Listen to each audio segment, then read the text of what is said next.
Hi எல்லாருக்கும் வணக்கம். இன்னைக்கு இந்த வீடியோவில் வாட்டர் ப்ரூஃபிங்கை பற்றி தான் வந்து பார்க்க போகிறோம். ஸோ என்ன மெட்டீரியல் நாங்கள் யூஸ் பண்ணியிருக்கோம் அப்படிங்கிறத வந்து நான் ஷேர் பண்ணுறேன். ஸோ அண்டர் கன்ஸ்ட்ரக்ஷனாக இருக்குது அப்படின்னா உங்களுக்கு ப்ராப்பரான வேயில் நீங்கள் வந்து வாட்டர் ப்ரூஃபிங் பண்ணுறது ரொம்ப important. For example mostly independent ஹவுஸை கம்பேர் பண்ணும்போது அப்பார்ட்மெண்ட்டில் வந்து சீப்பேஜ் ப்ராப்ளம் அப்படிங்கிறது ரொம்ப அதிகமாக இருக்கும். ஃபார் எக்ஸாம்பிள் எங்கள் வீடு வந்து பார்த்தீங்கன்னா நாங்கள் வந்து ஒரு ரீசேல் ஃப்ளாட் தான் வந்து வாங்கியிருந்தோம். பட் நாங்கள் இந்த வீட்டுக்கு வந்தப்போ பார்த்தீங்கன்னா அவ்வளோ மோசமான கண்டிஷன்ல தான் இருந்தது. ஸோ இங்கே பொதுவாக என்ன பண்ணுறாங்க அப்படின்னு வந்து பார்த்தீங்கன்னா சீப்பேஜ் ப்ராப்ளத்தை மறைக்கிறதுக்கு ஒன்று வால்பேப்பர் ஒட்டிடுறாங்க, இல்லைன்னா வந்து டைல் வந்து போடுறாங்க. ஸோ இந்த ரெண்டு தப்பு நீங்கள் பண்ணுறீங்க அப்படின்னா உங்களோட பில்டிங்கோட குவாலிட்டி வந்து குறையறதுக்கு நிறைய சான்சஸ் இருக்குது.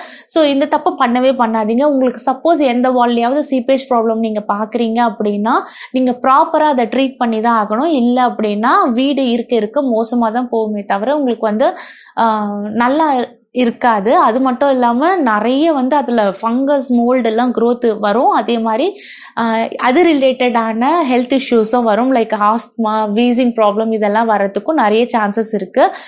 அடிக்கடி கோல்டு வர்றதுக்கும் வாய்ப்பு இருக்குது. ஸோ இதெல்லாம் அவாய்ட் பண்ணோம் அப்படின்னா நீங்கள் வந்து ப்ராப்பரான வேலை வாட்டர் ப்ரூஃபிங் வந்து பண்ணணும். ஃபார் எக்ஸாம்பிள் எங்கள் வீடு இப்படி தான் இருந்தது. ஃபஸ்ட்டு எங்கே பார்த்தாலும் தட்டினா அப்படியே உதிர்ந்து வர அளவுக்கு இருந்தது. ஸோ நாங்கள் என்ன பண்ணோம் அப்படின்னா நாங்கள் மொத்தமாக வந்து இதை ஃபுல்லாக ஸ்க்ராப் பண்ணி வெளியே எடுத்துட்டோம். பெயிண்ட்டு ஆல்மோஸ்ட் அதோட வால் வந்து ரா வால் வந்து தெரிகிற அளவுக்கு நாங்கள் ஃபுல் பிளாஸ்டரையும் ரிமூவ் பண்ணிட்டோம். நாங்கள் வந்து ஃபஸ்ட்டு எங்களோட கான்ட்ராக்டர்கிட்ட வந்து நாங்கள் வாட்டர் ப்ரூஃபிங்க்கு கேட்டது வந்து பார்த்திங்கன்னா டாக்டர் ஃபிக்ஸட்டோட பெடிஃபின் 2K அப்படின்னு சொல்லிட்டு ஒரு வாட்டர் ப்ரூஃபிங்க்கான மெட்டீரியல் தான் நாங்கள் கேட்டிருந்தோம். பட் எங்களோட கான்ட்ராக்டர் என்ன பண்ணிட்டாருன்னா வழக்கம் போல் இந்த இடத்துலையும் வந்து ஸ்கேம் பண்ண ட்ரை பண்ணிவிட்டு என்ன பண்ணாங்க அப்படின்னா எங்களுக்கு வந்து நாங்கள் கேட்ட டாக்டர் ஃபிக்ஸட் கொடுக்காம ஏஷியன் பெயிண்டோட டேம் பிளாக் வந்து கொடுத்துட்டாங்க. பட் அதுவுமே வந்து பார்த்தீங்கன்னா அகெயின் எக்ஸ்பைரி ஆன ப்ராடக்ட். எங்களுக்கு என்னடா இது அப்படின்ற மாதிரி ஆயிடுச்சு. ஸோ எல்லா இடத்துலையும் ஸ்கேமிங் சொல்கிறேன்னு நினச்சிக்காதீங்க. இது எல்லா இடத்துலையும் நாங்கள் வந்து சஃபர் ஆனது தான். எஸ்பெஷலி இந்த கன்ஸ்ட்ரக்ஷன்ஸ் இந்த மாதிரி சிவில் சைட்லாம் வந்து பார்த்தீங்கன்னா யாருமே ஜென்யூனாகவே இல்லை அப்படிங்கிறதான் உண்மையாக இருக்குது. ஸோ அகெயின் ஃபெடப்பான விஷயம்தான் இது. ஏன்னா வாட்டர் ப்ரூஃபிங்கில் வந்து காம்ப்ரமைஸ் பண்ணிட்டோம் அப்படின்னீங்கன்னா ஃபுல் லுக்கும் வந்து ஸ்பாயில் ஆகிடும். நீங்கள் வந்து திருப்பியும் வந்து ஒர்க் பண்ணிகிட்டே இருக்க மாதிரி இருக்கும். ஸோ வேறு வழி இல்லை, சரி போட்டுட்டாங்க. பட் நாங்கள் வந்து திருப்பி வந்து ஏஷியன் பெயிண்டில் கம்ப்ளைண்ட் பண்ணிவிட்டு எங்களுக்கு இது வந்து எக்ஸ்பைரியான ப்ராடக்ட் தான் கொடுத்துருக்காங்க டீலர். ஸோ நீங்கள் வந்து அதை எனக்கு மாற்றி கொடுக்கணும் அப்படின்னு சொல்லி கேட்டதுக்கப்புறம் ஓகே அப்படின்னு சொல்லிட்டு அவங்க வந்து மாற்றி கொடுக்கறதுக்கான ப்ராசஸ்க்கே வந்து டிலே பண்ணிட்டாங்க. ஸோ அந்த டிலே டைம் அப்படிங்கிறது எனக்கு இஎம்ஐ வந்து இன்க்ரீஸ் ஆகும். ஸோ இஎம்ஐ ரெண்டெல்லாம் நம்மளால் பேர் பண்ண முடியாது அப்படின்றதுனால ஹரிபரின்னு சொல்லிட்டு நாங்கள் என்ன பண்ணோம் அப்படின்னா டாக்டர் ஃபிக்ஸட்டோட அந்த பெடிஃபின் 2Kவே வந்து நாங்களே எங்களோட பைசா போட்டு திருப்பி வாங்கியாச்சு. ஸோ இதை வச்சு தான் நாங்கள் வந்து வாட்டர் ப்ரூஃபிங் பண்ணியிருந்தோம். இது எப்படி பண்ணுறாங்க ப்ராசஸ் அப்படின்னா வந்து பார்த்தீங்கன்னா இந்த இடத்துலையும் வந்து ஸ்கேமிங் நடக்கும். டோன்ட் மைண்ட், ஆக்சுவலி இதெல்லாம் எங்களுக்கு வந்து நடந்தது தான். ஸோ அதனால தான் நான் வந்து ஷேர் பண்ணுறேன். ஏன்னா எல்லாருக்கும் எல்லாம் தெரியாது. எனக்குமே இதெல்லாம் பண்ணுற வரைக்கும் எங்களுக்கு தெரியல. அதுக்கப்புறம் தான் வந்து நாங்கள் அதை இறங்கி வேலை செய்யும் போது தான் ஒன்று கற்றுக்கிட்டோம். ஏன்னா இவங்களை நம்பி எங்களால் வேலையும் விட முடியல. ஒரு வேலையை அவங்க உருப்படியாக செய்யலை அப்படிங்கிறப்ப எல்லா வேலையும் நாங்கள் வந்து கற்றுக்கிட்டு பண்ணுற மாதிரி ஆயிடுச்சு. ஃபார் எக்ஸாம்பிள் இதை வந்து ப்ராப்பராக உங்களுக்கு வந்து ஃபுல்லாக க்ளீன் சர்ஃபேஸில் தான் பண்ணணும். லைக் டஸ்ட் பார்ட்டிகல்ஸ்லாம் இருக்குது அப்படின்னா இது வந்து பார்த்தீங்கன்னா ஒரு பவுடர் அண்ட் ஒரு ரெசின் மாதிரி கொடுக்குறாங்க. ஸோ இந்த பவுடரை ரெசினில் போட்டு நல்லா மிக்ஸ் பண்ணிவிட்டு அதுக்கப்புறம் தான் பெயிண்ட் மாதிரி அடிக்கணும் ஃப்ளோரில். ஸோ அதோட திக்னஸ் கன்சிஸ்டன்சி எப்படி இருக்கும் அப்படின்னு வந்து பார்த்தீங்கன்னா நல்ல திக்காக இருக்கும். அந்த ப்ரஷ்ல எடுத்து நமக்கு அடிக்கவே கஷ்டமாக இருக்கும். ஏன்னா நான் அதை அடித்து பார்த்தேன். பட் எனக்கு வந்து அந்த ப்ரஷோட ஃப்ளோவே வந்து எனக்கு வரல. ஸோ உடனே என்ன பண்ணிட்டாங்க அப்படின்னா ஓகே நான் தண்ணி வேணால் கொஞ்சம் மிக்ஸ் பண்ணி அடிக்கிறேன், அது வந்து நல்லா ஒட்டிக்கும் அப்படின்னு வந்து சொன்னாங்க ஃபஸ்ட்டு. ஸோ அது மட்டும் பண்ணவே கூடாது. அது கொடுக்குறதே வந்து அது ஒரு பிளாஸ்டிக் மாதிரியான மெட்டீரியல். ஓகே அந்த ரெசின் வந்து ஸோ என்ன ஆகும்னா நீங்கள் அதில் தண்ணி டைல்யூட் பண்ணிட்டீங்க அப்படின்னா அந்த ப்ராப்பர்ட்டியே வந்து காலி.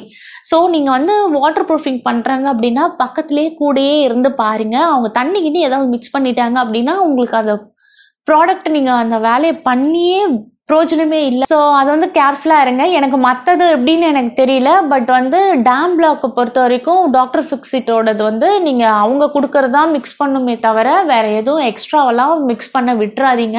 அவங்க சொல்லுவாங்க லைக் பெயிண்ட் வந்து ரொம்ப திக்காக இருக்குது, ப்ரஷ்ல அடிக்க ஃப்ளோவே வரல, நான் கொஞ்சம் தண்ணி மிக்ஸ் பண்ணிக்கிறேன் அப்படின்னு, ஒன்றும் ஆயிடாது அப்படின்னு சொல்லுவாங்க. இருந்தாலும் தயவு செஞ்சு பண்ணாதீங்க. ஏன்னா அதை வந்து நாங்கள் கண் முன்னாடி பார்த்தோம். நாங்கள் அது எப்படி வந்து காஞ்சதுக்கப்புறம் எவ்வளோ சாலிடாக இருக்குது அப்படிங்கிறது. ஃபார் எக்ஸாம்பிள் நான் அதை எடுத்து நான் வெளியே வந்து லைட்டாக தண்ணி கலந்து செக் பண்ணி பார்த்தேன். ஆனால் அது செக் பண்ணப்போ என்னாச்சுன்னா காஞ்சதுக்கப்புறம் ரெண்டுத்துக்குமே நல்ல டிஃப்ரென்ஸ் வந்து எனக்கு தெரிஞ்சது. ஆக்சுவலி இது என்னென்னா நல்லா பிளாஸ்டிக் மாதிரி இருக்குது, அது வந்து லைட்டாக ஒரு மாதிரி கவர் மாதிரி இருக்கா மாதிரி ஆயிடுச்சு. ஸோ அதனால் நீங்கள் என்ன பண்ணுறீங்க அப்படின்னா தண்ணியை கலக்கவே விடாதீங்க. ரொம்ப கஷ்டமாக இருக்குது, பெயிண்ட் ப்ரஷ்ல வரல அப்படின்னாலும் பொறுமையாக உட்காந்து அடிக்க சொல்லுங்கள். அதனால் இன்னும் ஆயிட போகிறதில்ல, அதுக்கு தான் நம்ம வந்து பைசா கொடுக்குறோம் உங்களுக்கு.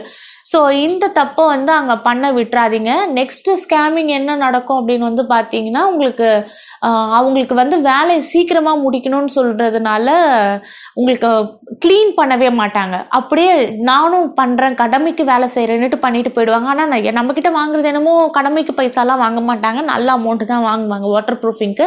பட் கொடுக்குற குவாலிட்டி அந்த ஃபினிஷ் ப்ராடக்ட் அப்படிங்கிறது வந்து மட்டமாக இருக்கும் அவங்கக்கிட்ட. ஸோ அவங்க பண்ணுறாங்க அப்படின்னு நீங்கள் வந்து விட்டுட்டு இருந்தீங்க அப்படின்னா வேஸ்ட்டு தான். எங்கள் பாத்ரூமோட கதையும் அப்படி தான் ஆகிடுச்சு. 2 பாத்ரூம்க்கும் நாங்கள் வந்து ஏற்கனவே எக்ஸ்பைரி ஆன ப்ராடக்டை கொடுத்ததுனால டிசப்பாயிண்ட் ஆகிட்டு கடுப்பாய் உட்காந்துருந்தா. 2வது வந்தாலும் வந்து பெயிண்ட்டை அடிக்கிறதுக்கு முன்னாடி க்ளீன் பண்ணுப்பா, டஸ்ட் இருக்கக்கூடாதுன்னு மேனுவலில் உனக்கு இன்ஸ்ட்ரக்ஷன் கொடுத்துருக்காங்க, நீ என்ன இப்படி பண்ணுறீ அப்படின்னா அதெல்லாம் ஒன்றுமே ஆகாது அப்படின்னுட்டாங்க. பட் என்னால் முடியல. அப்புறம் நாங்கள் என்ன பண்ணோம் அப்படின்னா நானும் என் ஹஸ்பண்டும் உட்காந்து மொத்தமாக க்ளீன் பண்ணி நல்லா வேக்யூம் போட்டு ஃப்ளோர் அவ்வளோ பர்ஃபெக்டாக கிளியர் பண்ணிட்டு தான் நாங்கள் வந்து அந்த வாட்டர் ப்ரூஃபிங்கே பண்ணோம். ஸோ இந்த அளவுக்கு நடக்கும். ஒருத்தரும் பொறுப்பாக அவங்க பண்ண மாட்டாங்க. ஏன்னா நம்ம பைசா நம்ம தான் இறங்கி வேலை செய்யணுன்ற மாதிரி தான் இருக்கும். பணத்தையும் கொடுத்துட்டு வேலையும் நம்ம தான் செய்கிற மாதிரி இருக்கும், வேறு வழி இல்லை. ஏன்னா நமக்கு வந்து ஃப்யூச்சரில் ப்ராப்ளம் வரக்கூடாது அப்படின்றதுக்காக சில இடத்துல நம்ம இறங்கி போய் வேலை செய்ய வேண்டியதாக தான் இருக்குது. பாத்ரூமில் உட்காந்து மொத்தத்தையும் நாங்கள் க்ளீன் பண்ணுற மாதிரி ஆயிடுச்சு. There is no option. எனக்கு ட்ரஸ்ட்வர்த்தியாக யாருமே பண்ணல அப்படிங்கிறது தான் உண்மை. ஸோ நெக்ஸ்ட் வந்து பார்த்தீங்கன்னா இது காயறதுக்கு வந்து ஒரு நாள் எடுத்துக்கும். ஸோ நல்லா காய்ச்சதுக்கப்புறம் தான் அடுத்த ப்ராசஸே நீங்கள் ஸ்டார்ட் பண்ணணும். அது வரைக்கும் நல்லா காய விடுங்க. திருப்பி நடக்கிறது அதெல்லாம் வந்து இருக்கக்கூடாது. அதே மாதிரி வாட்டர் ப்ரூஃபிங் பண்ணுறீங்க அப்படின்னா பாத்ரூமை பொறுத்த வரைக்கும் ஃப்ளோர் மட்டும் பண்ணாதீங்க. அட்லீஸ்ட் ஃப்ளோர்லேருந்து ஒரு 5 feet வரைக்கும் வந்து நீங்கள் ஃபுல்லாக வந்து உள்ளே வெளியே 2 பக்கமே வாட்டர் ப்ரூஃபிங் பண்ணுறது வந்து பெட்டர் ஐடியா அப்படின்னு வந்து சொல்வேன். ஏன்னா அப்போ தான் வந்து ஏதாவது சின்னதாக சீப்பேஜ் ப்ராப்ளம் இருந்தாலுமே வந்து அதை பிளாக் பண்ண முடியும். இல்லை அப்படின்னா எங்கே ஒரு சின்ன மைன்யூட் கேப் கிடைச்சாலுமே தண்ணி வந்து பாஸ் ஆகி வெளியே வர்றதுக்கு நிறைய சான்சஸ் இருக்குது. நீங்கள் என்னதான் வந்து டைல்ஸ் போட்டாலுமே அந்த கேப்பில் தண்ணி பாஸ் ஆகிறதுக்கு வாய்ப்பு இருக்குது. ஸோ அதனால் முடிஞ்ச அளவுக்கு நல்ல ஒரு 5 feet ஹைட்டுக்கு வரைக்கும் வந்து நல்ல வாட்டர் ப்ரூஃபிங் பண்ணிவிடுங்க. இல்லைனா வந்து கொஞ்சம் கஷ்டம்தான்.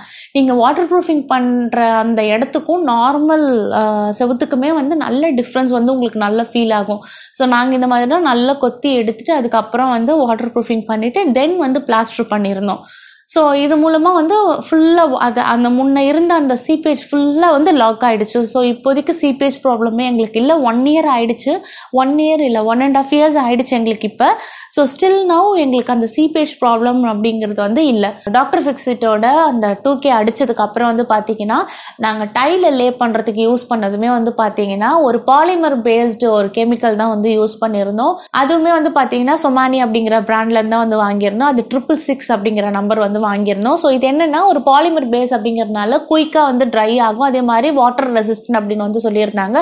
ஸோ மேஜராக வந்து நாங்கள் பார்த்தீங்கன்னா பாத்ரூமுக்கும் பால்கனிக்கும் வந்து பார்த்தீங்கன்னா இதை நான் போட்டிருக்கேன். ஏன்னா அங்கே தான் வந்து நிறைய தண்ணி படுறதுக்கு வாய்ப்பு இருக்குது. பாத்ரூம் யூஸ்வலாகவே தண்ணி இருக்கும். அதே மாதிரி பால்கனி வந்து மழை பெஞ்சாலும் தண்ணி நிறைய வரும். அதுவும் இல்லாமல் நாங்கள் யூட்டிலிட்டி ஏரியா வந்து லைக் பால்கனியில் தான் வந்து நான் மோஸ்ட்லி ஜஸ்ட் சில இதெல்லாம் வாஷ் பண்ணுறதுக்குலாம் நான் வந்து சின்ன சின்ன துணிலாம் துவைக்கிறதுக்கு பால்கனி யூஸ் பண்ணுறதுனால அங்கேயும் தண்ணி ஊறும் அப்படிங்கிறதுனால நான் அந்த இடத்துல வந்து இந்த சொமானியோட 666 கெமிக்கல் வந்து நான் யூஸ் பண்ணியிருந்தேன். ஸோ இது வந்து ஸ்ட்ராங்காக இருக்குது, அதே மாதிரி வாட்டர் ரெசிஸ்டண்ட்டாக இருக்குது. அது மட்டும் இல்லாமல் குயிக்காக ட்ரை ஆகுது அப்படிங்கிறதுனால இன்னொரு ஆடட் பெனிஃபிட்டாக இருக்குது. ஸோ நீங்களும் வந்து பாத்ரூம்க்கு வந்து டைல் ஃபிக்ஸ் பண்ண போகிறீங்க அப்படின்னா இந்த மாதிரி கெமிக்கல் பேஸ் அடசிவ்ஸ் வந்து போங்க. இது நல்ல ஸ்ட்ராங்காகவும் இருக்கும்.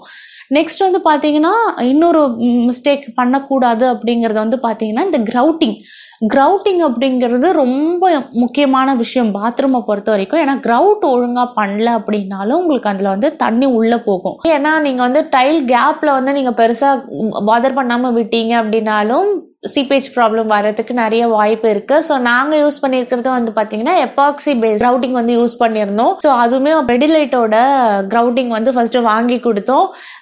எங்கள் டைல் ஒட்டுறவருக்கு வந்து அவ்வளோ நாலேஜ். நாங்கள் சொல்லி கொடுக்குறோம் அவர் கையில், இது வந்து தண்ணியில் போட்டு மிக்ஸ் பண்ணக்கூடாது, இதில் கொடுத்துருக்கிறத தான் வந்து நான் போட்டு யூஸ் பண்ணணும் அப்படின்னு நான் கூடவே இருந்து அதை மிக்ஸ் பண்ணுற வரைக்கும் வெயிட் பண்ணி பார்த்துட்டு நான் கொஞ்சம் நகர்ந்து சரி சாப்பிட்டுட்டு வரலாம் அப்படின்னு வீட்டுக்கு போயிட்டு வந்த கேப்புக்குள்ளே வந்து பார்த்தீங்கன்னா அதை தண்ணியை கலந்து அடிச்சிட்டு இருக்காங்க. அது நல்லா எனக்கு தெரிஞ்சது. நான் அப்புறம் என்ன இது தண்ணி ஊற்றி வச்சுருக்கீங்க, நான் உங்களை தண்ணி கலக்கக்கூடாது சொல்லிட்டு தானே போனேன் அப்படின்னு கேட்டா, இல்ல ரொம்ப திக்கா இருந்தது அதனால தண்ணி கொஞ்சம் கலந்து அடிச்சிட்டேன் அப்படின்னு சொல்லி இரிட்டேட் பண்ணி அகெயின் எங்களுக்கு அது டபுள் வேலை தான். ஸோ அதுக்கப்புறம் என்னாச்சு அப்படின்னா, அதோட விட்டுருப்பா நானே பண்ணிக்கிறேன் அப்படின்னு சொல்லிட்டு திருப்பி அவரை கும்பிடு போட்டு அனுப்பிச்சிட்டு திருப்பி வந்து பார்த்தீங்கன்னா நெக்ஸ்ட்டு எங்களோட பெயிண்டர் வந்து ஒரு ஐடியா கொடுத்தாரு. பர்ஜரோட எபாக்சி வந்து நல்லாயிருக்கும், அது வந்து ட்ரை பண்ணி பாருங்கள் அப்படின்னு சொல்லிட்டு. ஏன்னா இது வந்து பெட்லைட்டோடது வந்து இங்கே கொஞ்சம் காஸ்ட்லியாக இருந்தது, நாங்கள் ஹிப்போவில் வாங்கும்போது எங்களுக்கு கம்மியாக இருந்தது. ஸோ அதுக்காக திருப்பி அங்கே போயிட்டு வர்றதெல்லாம் வந்து கொஞ்சம் கடுப்பான விஷயமா எங்களுக்கு ஃபீல் ஆச்சு. ஸோ அப்புறம் வந்து எபாக்சி வந்து பர்ஜரோடு வாங்கிக்கலாம் அப்படின்னு சொல்லிட்டு நாங்கள் ஆர்டர் பண்ணி வந்துருச்சு. ஸோ அதோட குவாலிட்டி வந்து பார்த்திங்கன்னா நிஜமாவே சூப்பராக இருந்தது, தப்பாலாம் சொல்லக்கூடாது, அவ்வளோ நல்லா இருந்தது. அவர் கைட் பண்ணது பரவாயில்ல. ஆனால் அவர்கிட்ட க்ரவுட் பண்ணுறதுக்கு எவ்வளோன்னு கேட்டால் 6000 ரூபா அப்படின்னு சொல்லிட்டாரு. சரி ஓகே 6000 ரூபா அப்படின்றத நான் வந்து இல்லை அதை கம்மி பண்ணிக்கங்க, ஒரு 3000 ரேஞ்சுக்கு வச்சுக்கோங்க, 2 பாத்ரூம் மட்டும் பண்ணி கொடுங்க, வீட்டுக்கெலாம் நானே பண்ணிட்டேன், ஸோ எனக்கு பாத்ரூம் மட்டும் பண்ணி கொடுங்க அப்படின்னு வந்து கேட்டேன். அவர் வந்து ஃபஸ்ட்டு சொன்னது 3 நாள் வேலை அப்படின்னு வந்து சொன்னார். சரி ஓகே அப்படின்னு வந்து நினச்சோம். பார்த்தா நாங்கள் பைசாவை கம்மி பண்ணோடனே மனுஷன் ஃபட்டாஃபட்னு ஒரே நாள்லேயே வந்து ஒரு பாத்ரூமை ஃபுல்லாக முடிச்சிட்டேன் அப்படின்னு வந்து சொன்னார். ஒரு நாள் கூட கிடையாது, 1 மணி நேரத்தில் வந்து முடிச்சிட்டேன் அப்படின்னு வந்து சொன்னார். பார்த்தா எதையுமே ப்ராப்பராக அவருமே பண்ணல, கடவுளேன்னு ஆயிடுச்சு. அப்புறம் மொத்த கிரவுட்டையும் நாங்கள் பிச்சு எடுத்து, நல்ல வேளை அது வந்து ஒரு பாதிக்கும் கம்மியாக வந்து டப்பாவை காலி பண்ணார். பட் வேற வழி இல்லை, அது இருக்கிற இடம் அப்படி, நம்ம சொல்லி பிரயோஜனம் இல்லை அப்படின்னு சொல்லிட்டு நாங்கள் என்ன பண்ணோம், திருப்பி எல்லாத்தையும் வந்து ஸ்க்ரேப் பண்ணி எடுத்துட்டு உட்காந்து நாங்கள் வந்து போட்டோம். அது என்னன்னா நமக்கு வந்து அது ஒரு ப்ரொஃபஷ்னலான நல்ல வேலை தெரிஞ்ச ஆட்கள் போட்டாங்க அப்படின்னா இன்னும் நல்ல ப்ராப்பராக போட்டிருக்க முடியும். பட் நாங்கள் அது வரைக்கும் எக்ஸ்பீரியன்ஸே இல்லாத ஆட்கள் தான், நாங்கள் போட்டதே பெட்டராக இருக்குது அப்படின்னு ஃபீல் பண்ணுற அளவுக்கு தான் எங்களோட கிரவுட்டிங் இருந்தது. நான் ஆல்ரெடி என் டைல் வீடியோவில் சொல்லியிருப்பேன் இல்லையா, வீடு ஃபுல்லாக நாங்கள் தான் கிரவுட் பண்ணோன்னு, பாத்ரூமுக்கும் உட்காந்து கிரவுட் பண்ணது நாங்கள் தான், வேறு வழி இல்லை. எல்லாத்தையும் ஸ்க்ராப் பண்ணி எடுத்துகிட்டு அதுக்கப்புறம் ஃபஸ்ட்லேருந்து டேப்லாம் ஒட்டிட்டு அதுக்கப்புறம் வந்து கிரவுட் பண்ணோம். ஸோ இதோட குவாலிட்டி எப்படி இருக்குன்னா சூப்பராக இருக்குது, நல்லா ஸ்ட்ராங்காக அடசிவாக போய் ஒட்டிக்குது. உங்களுக்கு ஆன்லைன்லேயே அவைலபிளாக இருக்குது. பட் வேணும் அப்படின்னா நீங்கள் லோக்கல் ஸ்டோரில் ட்ரை பண்ணிங்க அப்படின்னா கம்மியாக கிடைக்கிறதுக்கும் நிறைய சான்சஸ் இருக்குது ப்ரைஸு. ஸோ நீங்கள் வந்து ரெண்டும் கம்பேர் பண்ணி வாங்கி பாருங்கள். ஸோ ஃபார் இதுதான் எங்களோட வீட்டில் நாங்கள் யூஸ் பண்ண வாட்டர் ப்ரூஃபிங்கான மெட்டீரியல்ஸ். ஸோ அகெயின் உங்களுக்கு வீட்டில் சீப்பேஜ் ப்ராப்ளம் இருக்குது அப்படின்னா தயவு செஞ்சு இந்த வால்பேப்பர் ஒட்டுறது, அதே மாதிரி டைல் ஒட்டி நான் அதை பூசி முழுவுறேன், இந்த வேலைலாம் நீங்கள் பண்ணாதீங்க. அது பண்ணுறதுனால ஒரு பிரயோஜனம் இல்லை, மேலே மேக்கப் பண்ணுற மாதிரி தான், உள்ளே இருக்கிறத ட்ரீட் பண்ணாமல் மேலே மட்டும் மேக்கப் போட்டு சுற்றுற மாதிரி தான் அது. ஸோ தயவு செஞ்சு நீங்கள் வந்து அந்த தப்பை பண்ணாதீங்க. ப்ராப்பராக வந்து அதை நல்லா ஸ்க்ராப் பண்ணி எடுத்துகிட்டு நீங்கள் அதை வாட்டர் ப்ரூஃபிங்கை ப்ராப்பராக பண்ணீங்க அப்படின்னா திருப்பி அந்த எவ்வளோ மோசமான வீடாக இருந்தாலும் புது வீடு மாதிரி பேக் டு நார்மல் ஆகிடும். ஸோ நீங்களும் இதை வந்து ட்ரை பண்ணி பாருங்கள், கண்டிப்பாக இது ஒர்க் அவுட் ஆகும். சப்போஸ் உங்களுக்கு வேறு ஏதாவது டவுட் இருக்குது அப்படின்னா கமெண்ட் செக்ஷனில் பின் பண்ணுங்கள். கண்டிப்பாக நான் வந்து ஒவ்வொரு Q&A செக்ஷன்லேயும் வந்து நான் இதை வந்து ஆன்சர் பண்ணுறேன் உங்களுக்கு கமெண்ட்ஸ்க்கான ஆன்சர்ஸை. So I hope you like this video. Thank you for வாட்சிங். see you in the next video. உங்களுக்கு இந்த வீடியோ ஹெல்ப்ஃபுல்லாக இருந்தது அப்படின்னு நினச்சிங்கன்னா ஒரு லைக் மட்டும் பண்ணுங்கள். மேபி வேறு யாருக்காவது இது தேவைப்பட்டது அப்படின்னா உங்களுக்கு ஹெல்ப்ஃபுல்லாக இருக்கும்.